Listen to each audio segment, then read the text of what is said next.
Transurfing in 78 Days, a practical course in creating your own reality by Vadim Zeland.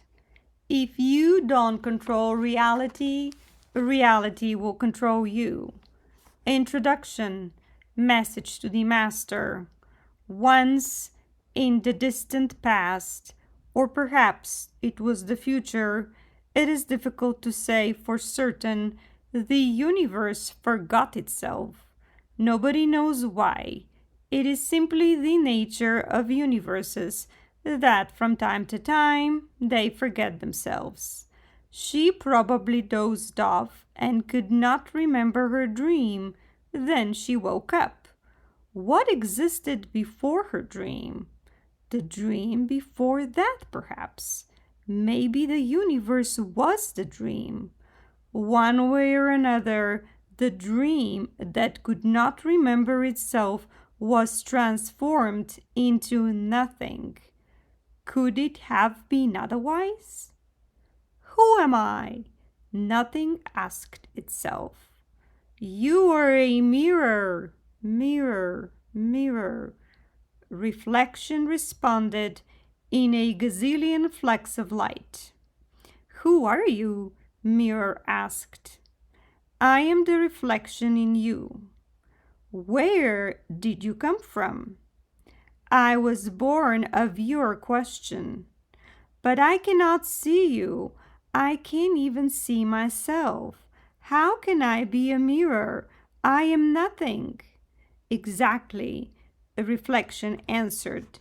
Emptiness is, in essence, the most primordial and infinitely multidimensional mirror of all, because in the void, nothing reflects nothing. What do I look like? You don't look like anything. Am I big or small? Yes. What do you mean, yes? You are both. You are as you imagine yourself to be. You are both infinitely big and infinitely small at the same time, because infinity and a dot are the same thing. How strange! So where am I? Right now you are in the variance space, reflection answered. Variance of what? Anything at all. The space also appeared as a result of your question. Everything you think about comes into being, for you are an infinitely multidimensional mirror. To your every question, there exists an infinite number of answers. Why do I exist? To be. What can I do? Anything. The world was created in the dialogue between the mirror, which we call God, and reflection. Welcome, dear Master. I'm writing you this message because you are reading these lines, which means you intend to become the ruler of your own world and destiny. In ancient times, everyone was a master inasmuch as they knew that there are two sides of reality, one physical and the other metaphysical. The masters saw and understood the nature of the mirror world. They knew how to create their own reality with the power of thought. Things did not stay that way for long, though. With time, the master's attention became locked in material reality. They stopped being able to see and understand their power. Nonetheless, their knowledge was not lost. From the depths of time, it survived over millennia to the present day. The sorcerers of antiquity, the knowledge carriers, were able to control reality by the power of thought, because reality is primarily created as a reflection of consciousness in the mirror of the world. Those whose consciousness is limited to a material worldview have to make do with worshiping contrived gods and turning to the services of astrologers and fortune tellers.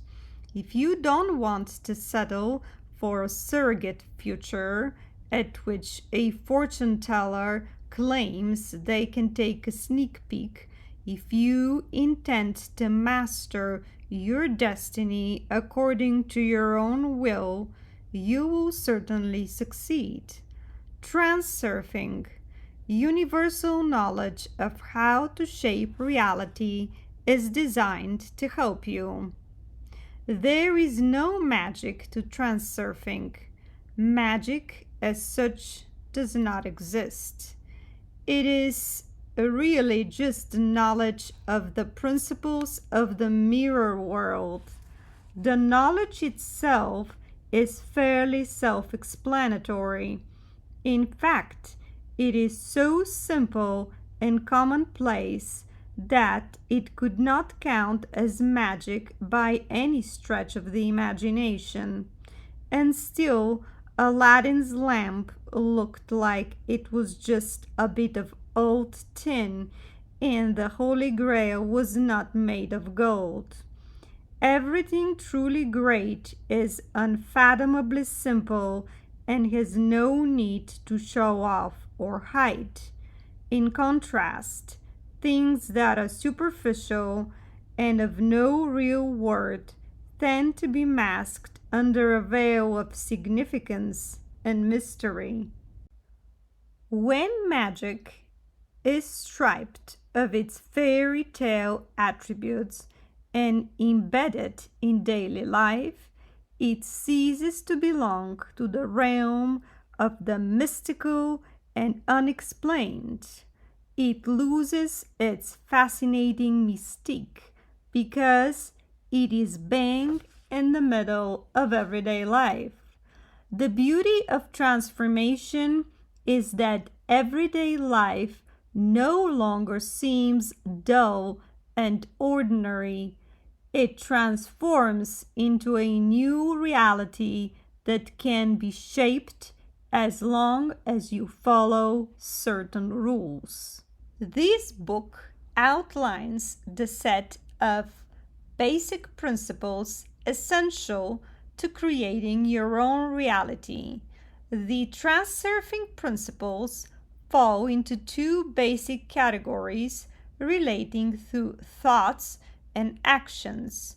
When these categories reflect to the dual mirror of our world, they give rise to their opposites. So, on either side of the dual mirror, there are reason or logic and soul or heart, action or inner intention, and passivity or outer intention. The motivation, thoughts, and actions of the subject being reflected have to be in balance with these four elements.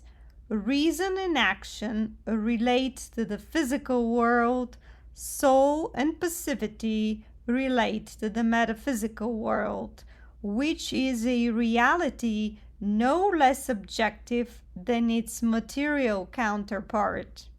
If you only take one facet of the dual world into account, you will never succeed in shaping your own reality. This is why materialists busy themselves overcoming obstacles which they have basically created themselves, and idealists that float about in a world of clouds and dreams. Neither of them can successfully shape their reality, but you can learn how to.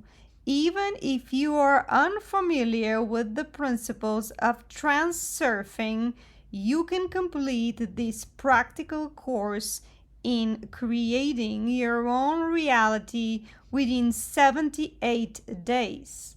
Each morning, read one principle and its interpretation and try to implement it throughout the rest of the day.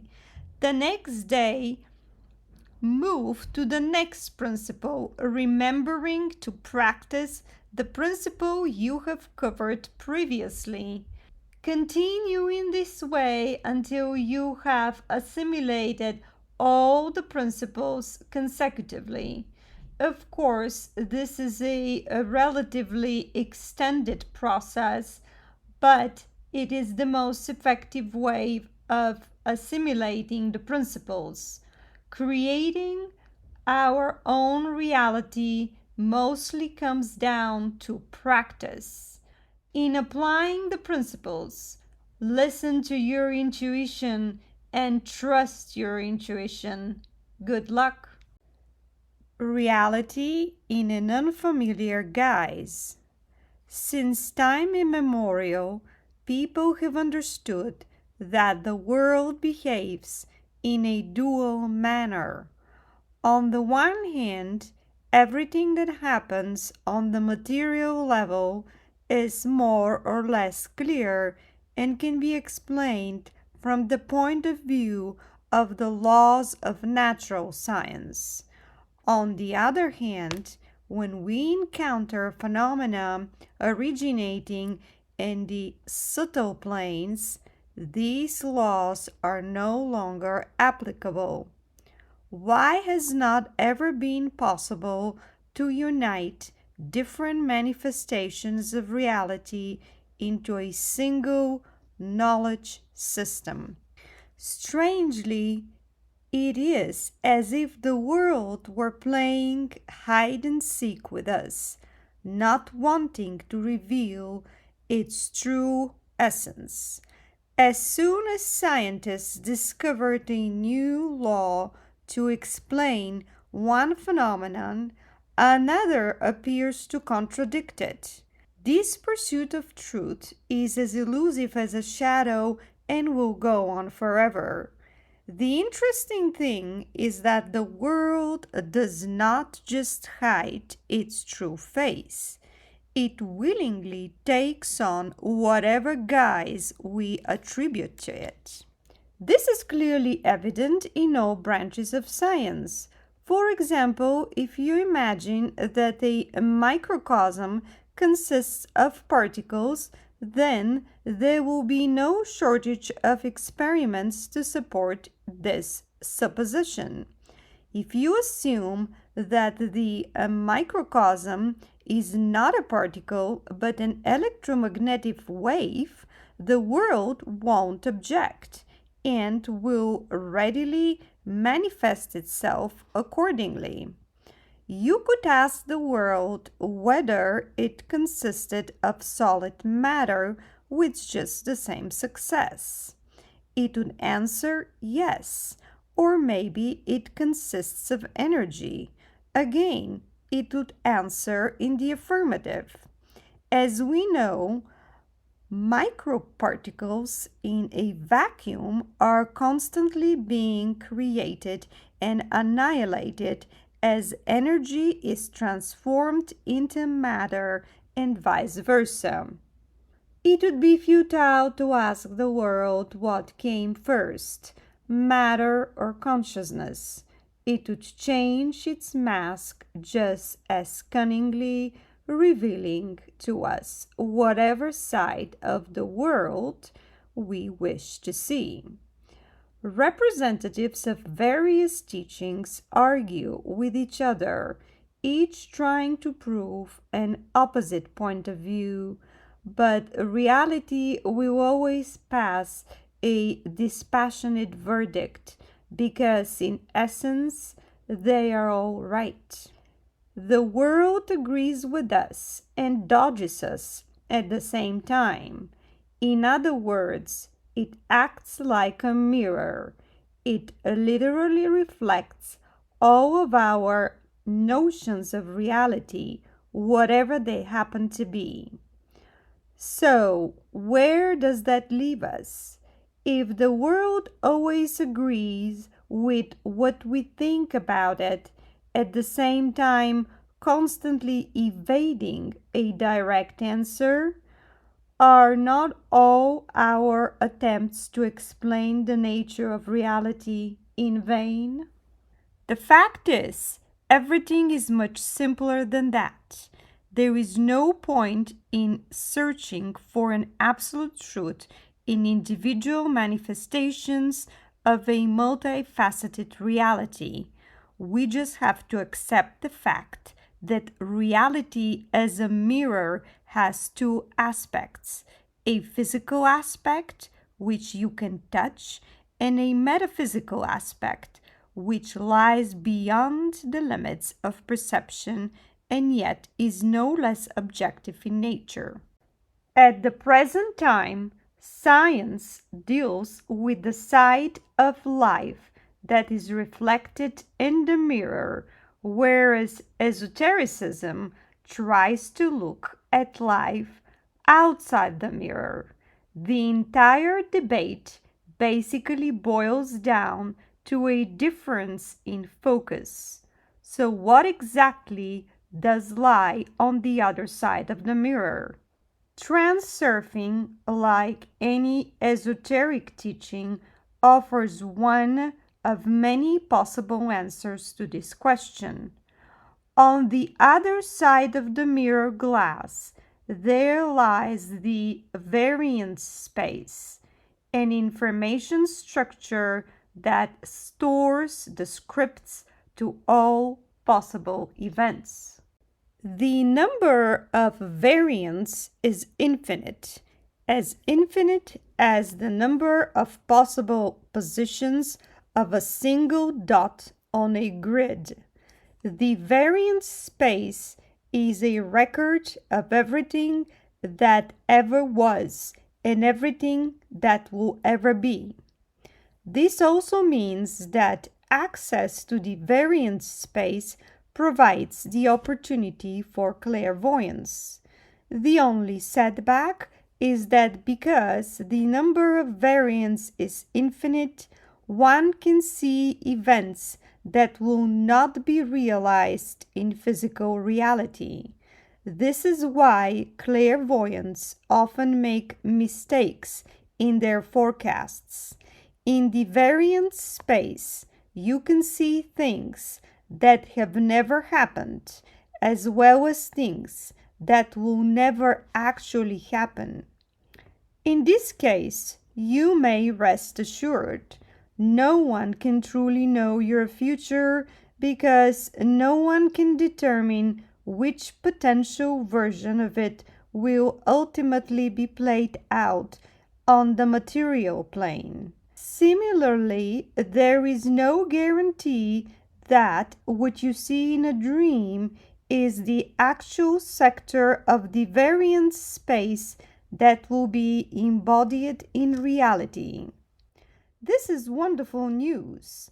If the future is not predetermined, there is always a reason to hope for the best possible outcome.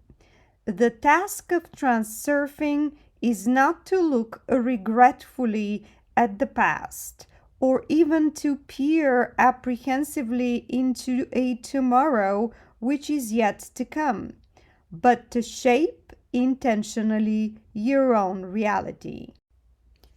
It might seem difficult to believe. Just where is the variance space? How can this be possible? From the point of view of our three-dimensional perception of the world, the variance space is everywhere and at the same time nowhere. It could be beyond the visible universe, or it could be in your coffee cup. One thing is for certain, it is not in the third dimension. Paradoxically, we visit the variance space every night. Our dreams are not illusions in the usual sense of the word. People lightheartedly attribute their dreams to the realm of fantasy, not suspecting that they reflect real events which might have occurred in the past or might still occur in the future. We know that people sometimes see images in dreams that do not seem to originate in this world, or at least it is quite clear that the dreamer can have seen their dream content in real life. If a dream is our brain's way of imitating reality, where do all these extraordinary pictures and narratives come from? If we roughly attribute all conscious aspects of the human psyche to the mind and all its subconscious aspects to the soul, then we can say that a dream is the soul's flight through the variance space. The mind does not imagine dreams, it actually sees them. The soul has direct access to the information field, where all scripts and set designs are permanently stored like frames on a film strip. The phenomenon of time only manifests when the film strip is moving. The mind acts as an observer and ideas generator. Memory is also directly related to the variance space. It has already been proved that the brain is not physically capable of storing all the information a person accumulates during their lifetime. So, how does the brain remember things? The brain does not store the information itself. It stores something similar to an address to where the data is held in the variance space. The reason people don't remember their past lives is that when physical body dies, those addresses are lost. Under certain conditions, however, the address files can be restored. The mind is not capable of creating anything fundamentally new. It simply constructs a new version of a house from old building blocks. The material for any scientific discovery or masterpiece of art comes from the variance space and is received by the mind through the heart. Clairvoyance and intuitive knowledge come from the same place. A discovery in science, Einstein wrote, is not accomplished in any logical way. It only takes on logical form afterwards, in the course of exposition. A discovery, even the very smallest, is always an insight. The solution comes from outside, as unexpectedly as if someone had whispered it in your ear. The concept of the variance space should not be confused with the well-known concept of a common information field through which data can be transferred from one object to another. The variance space is a stationary matrix, a structure that determines everything that can potentially take place in our world. When we accept the simultaneous existence of two aspects of reality, the physical and the metaphysical, then our picture of the world becomes much clearer. When these two aspects of reality come into contact on the surface of the mirror, phenomena arise that are usually attributed either to the paranormal or unexplained mysteries. Corpuscular wave dualism in which a microscopic object is perceived as either a wave or a particle, is a vivid example of these two realities coming into contact with one another. However, human beings are the most incredible example of this phenomena. Living creatures who simultaneously combine the material and the spiritual. In a sense, we are living on the surface of a giant dual mirror, on one side of which lies our material universe, and on the other stretches the black infinity of the variance space. Finding ourselves in this unique position, it would be, in the very least, short-sighted to confine ourselves to living within the confines of the conventional worldview, making use of just one aspect of reality, the physical aspect. Given the right conditions, human thought energy is capable of materializing any sector of the variance space in the state of being referred to in the context of transurfing as the unity of heart and mind. An unfathomable magical power is born, the power of outer intention. Anything that is customarily attributed to magic is connected to outer intention.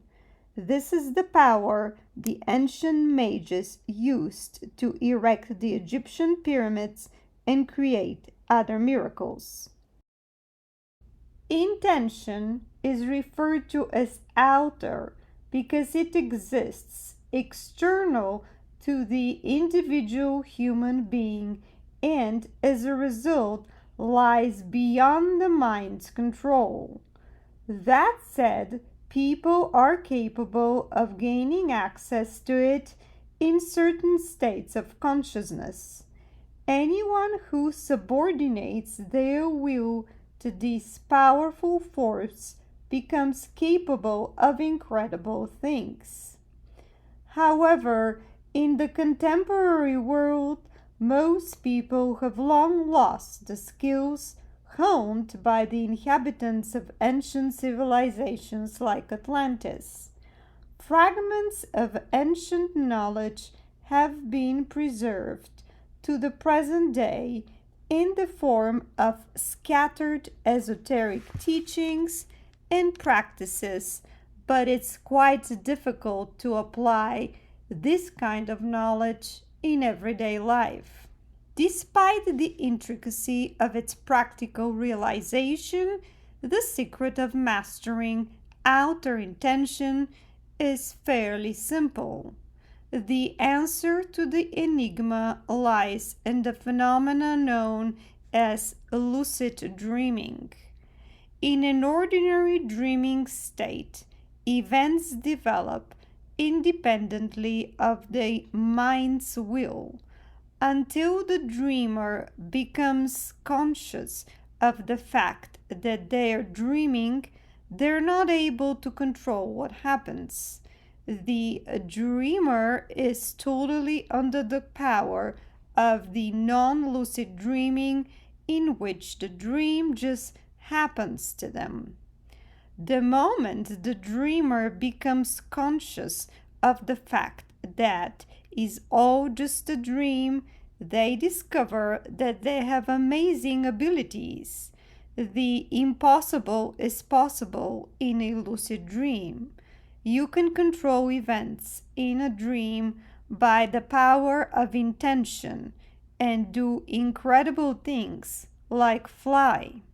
The ability to control one's dream is acquired the moment a person becomes conscious of himself or herself in the dream world comparative to physical reality. At this stage of awareness, the dreamer has their physical reality as a reference point to which they can return the moment they wake up. Physical reality, in turn, is like a non-lucid dream in waking. The dreamer is under the power of circumstance and life just happens.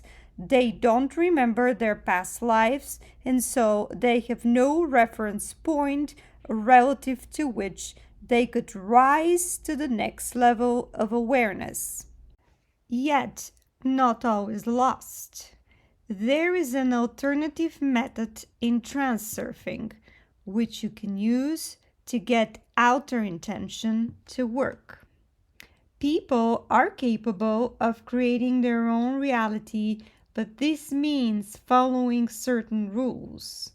The ordinary human mind tries to influence the reflection in the mirror, but is unsuccessful.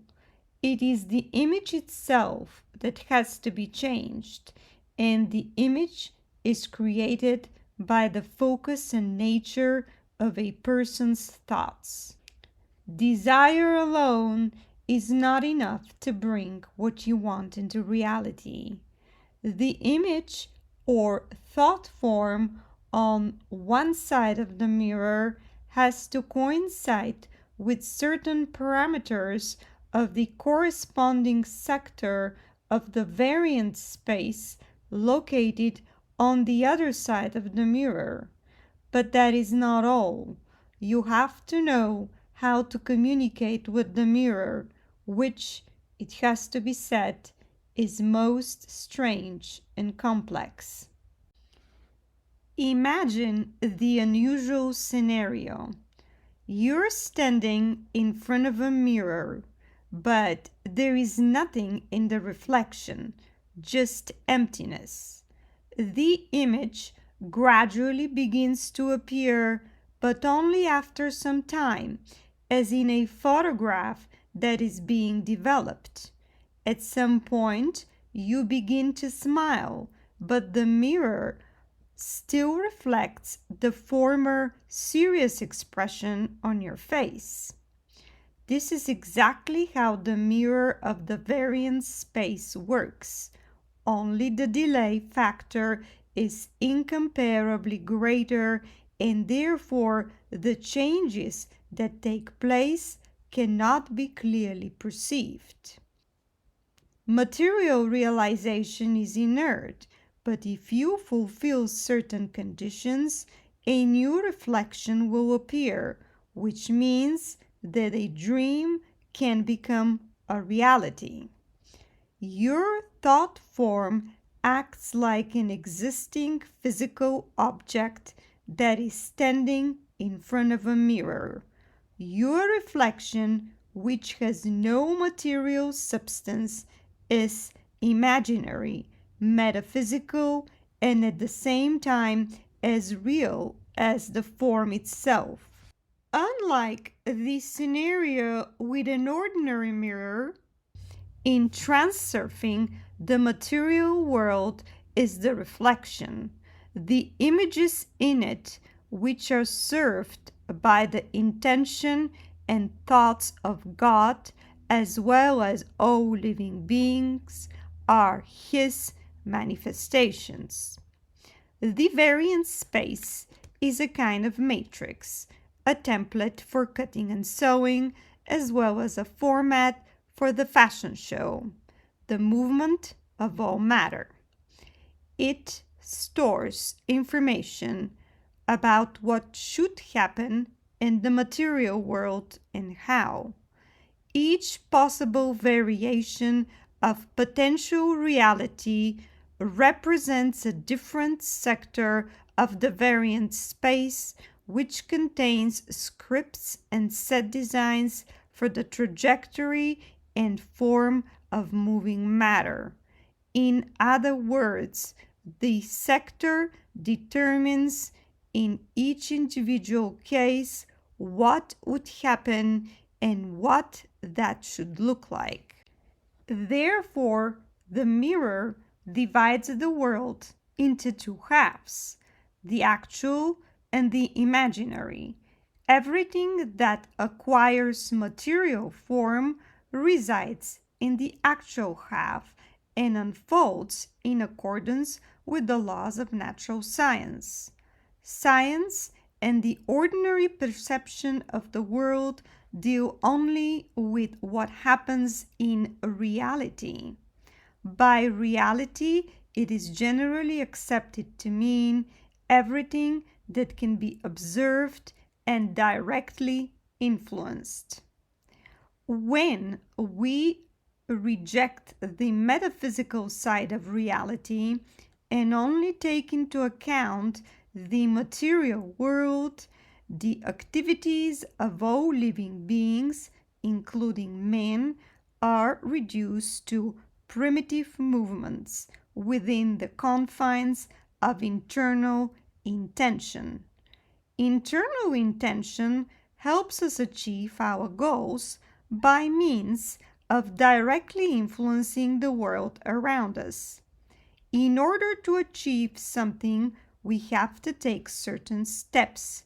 We push, shove, elbow our way ahead, and generally carry out a specific type of work. Material reality instantly responds to direct action, which creates the illusion that results can only be achieved by direct influence. However, in the context of the material world, the range of goals that are realistically achievable using this approach is greatly narrowed. Here, we can only rely on what is already available to us. Everything comes down to material resources, which, as a rule, are never enough and which are severely limited. In this world, everything is imbued with the spirit of rivalry. There are too many people wanting to achieve the same thing. Of course, within the limits of internal intention, there really is not enough. So, where can we find the conditions and circumstances necessary to achieve our goals? The answer is only in the variance space. On the other side of the mirror, everything exists in abundance and there is no competition. None of the products is in stock, but the beauty of it is that you can choose anything at all as if from a catalog and place an order for what you want. Sooner or later, your order will be delivered and you will not have to even pay for it. You just have to fulfill certain straightforward conditions, and that's it. Sounds like a fairy tale. Not at all. It is more than realistic. Thought energy never disappears without trace. It is capable of materializing any sector of the variance space whose characteristics correspond to the quality of the thought waves being emitted. It only appears to us as if everything in the world were a result of interaction between material objects. Equally important here is the role played by processes which occur on the subtle planes when virtual variants of potential reality become embodied in physical reality. The causal relationships involved in subtle processes cannot always be perceived, and yet together they comprise the better half of reality. The physical embodiment of sectors within the variance space takes place as a rule irrespective of individual will, since people so rarely use thought energy in a purposeful way, to say nothing of less intellectually developed beings. A person who is firmly grounded in the realities of life is like a shopper who wanders along empty shelves in a store stretching up to reach for goods which are already marked sold. There are only poor quality products left, and even those are expensive. Instead of just looking at the catalog and placing an order, they rush about randomly searching for things, waiting in long queues, desperately struggling to squeeze through the crowd, and getting involved in conflicts with the shopkeepers and other customers. As a result, they don't get what they want and end up with more problems that they started with. Meanwhile, this grim reality germinates in that person's consciousness and gradually ends up materializing into reality. All living beings create the layer of their personal world with their actions on the one hand and their thoughts on the other. All these individual layers arrange themselves one on top of the other as every living being contributes to the creation of the wider reality. Each layer is made up of specific set of conditions and circumstances which produce a person's lifestyle. The individual conditions of each person's lifestyle differ. They may be favorable or unfavorable, comfortable or severe, inviting or aggressive. Naturally, the environment in which a person is born bears some significance. Yet, how a person's life develops will depend, for the most part, on that person's relationship to themselves and their environment. A person's attitude to life is largely determined by subsequent changing in lifestyle. The sector, scripts, and set designs that most correspond to the focus and reality of a person's thoughts are those which will ultimately be made manifest in material reality.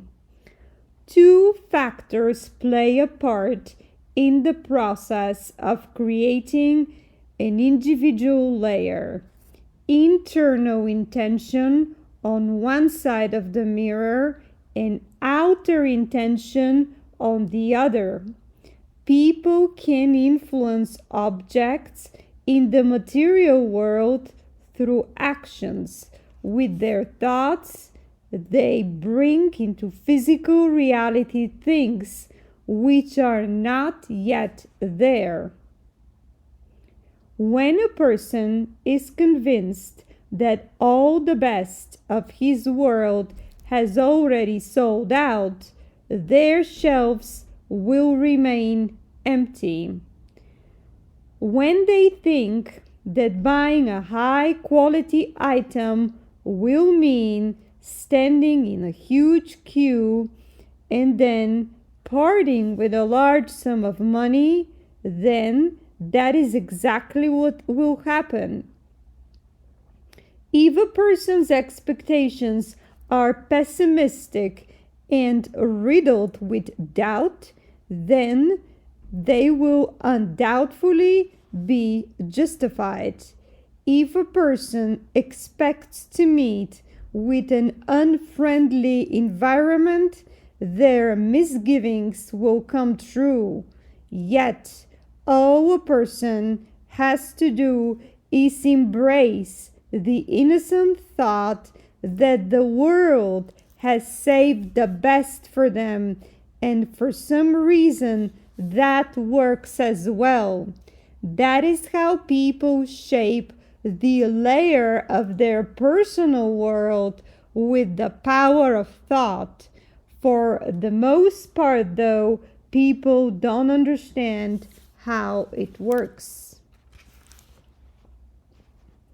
People try to make everything exactly how I want it by applying the basic principle of wherever I turn, that's where I will go. And wherever I put my foot on the gas, that's where I'll make a breakthrough. Yet, for some reason, the world does not want to yield to this principle. What is more, when a person turns in one direction, life carries them off in another. It makes you think. Given that reality behaves in such a strange manner, perhaps we should take a different approach. What if life works in accordance with completely different laws? Yet, people do not want to stop and look around, so they continue to push hard ahead. The result of this kind of creativity is that you end up with a world layer in which nothing is how I want it to be. In fact, quite a lot of things turn out just as I didn't want them to go. How strange, moody, and unaccommodating reality is. One often gets the feeling that the world is doing it out of spite. Trouble seems to be drawn to us by some unexpected magnetic force. Our fears are realized and our worst expectations justified. We are persistently followed by the very things to which we are adverse and so try to avoid. Why? The theory of transurfing explains why it often turns out that you get what you didn't want, especially if you desperately didn't want it. Is there something you have or fear with all your heart? Outer intention will give it to you in abundance. Let me repeat that.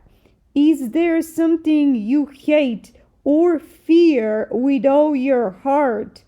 Outer intention will give it to you in abundance.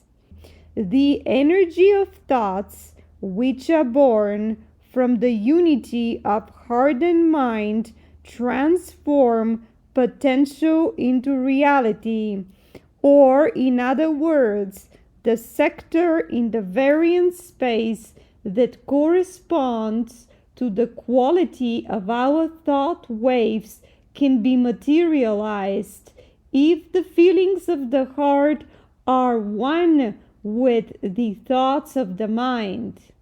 This is not the only reason our worst expectations are realized. A problem-free life is actually the norm. Everything in life should develop smoothly if you go with the variance flow and do not upset the balance.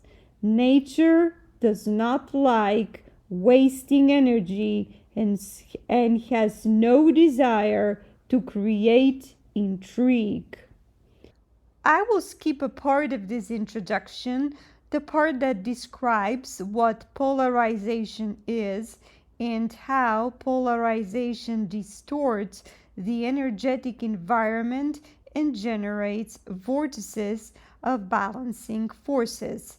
It is the balancing forces that we need to learn how to control in order to control our reality. And I'm going to move to a more interesting, I wouldn't say more interesting, equally interesting topic of the pendulums and how they rule our lives. If you like to hear the whole book, Reality Transurfing in 78 Days by Vadim Zeland, read by a real human voice.